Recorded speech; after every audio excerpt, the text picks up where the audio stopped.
Halo teman-teman, saya Florentinus Arvijayanto.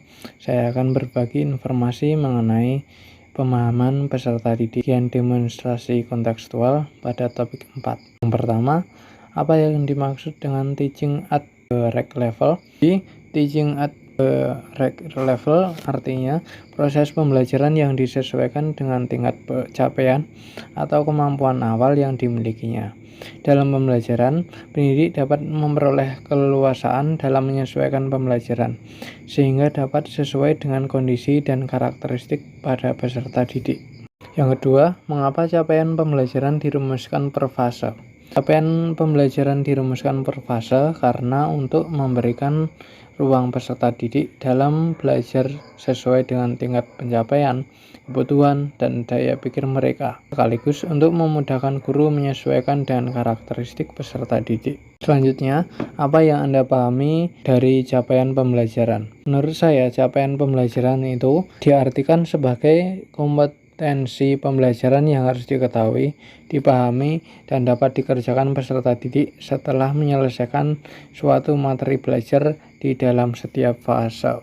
Nah, mengapa itu capaian pembelajaran? Capaian pembelajaran diperlukan untuk menentukan perencanaan, program, dan penilaian pembelajaran. Yang selanjutnya, apa yang dimaksud menyesuaikan pembelajaran dengan situasi dan lingkungan belajar yang ada? Menurut saya, menyesuaikan pembelajaran dengan situasi dan lingkungan belajar yang ada seperti memanfaatkan lingkungan belajar siswa, seperti halaman sekolah, lingkungan kelas, maupun lingkungan rumahnya, yang dapat menjadi sumber belajar di sekitar peserta didik.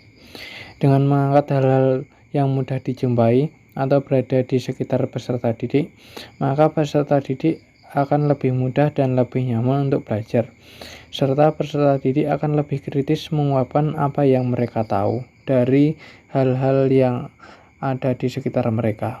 Pertanyaan selanjutnya, apa itu capaian pembelajaran setiap fase? Dalam kurikulum Merdeka memuat kompetensi pembelajaran yang harus diselesaikan peserta didik di dalam setiap fase atau dalam kurun waktu 2 tahun. Dalam hal ini, SD memiliki 3 fase, yaitu fase A, fase B, dan fase C.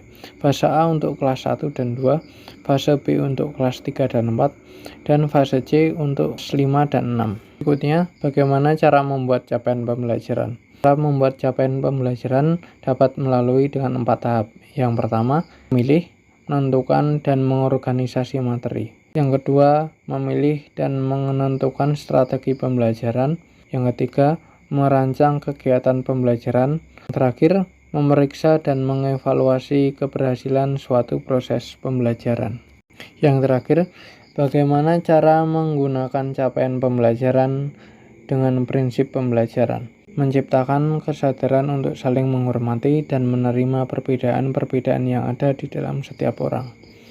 Kedua, menerapkan cara mengajar yang inovatif yang disesuaikan dengan kondisi dan karakteristik peserta didik. Ketiga, memberikan kesempatan kepada peserta didik untuk bekerja sama dalam kelompok-kelompok kecil. Yang keempat, menciptakan lingkungan yang tanggap akan kebutuhan dan mendukung suasana belajar. Itu tadi sedikit informasi mengenai pemahaman peserta didik. Sekian dan terima kasih.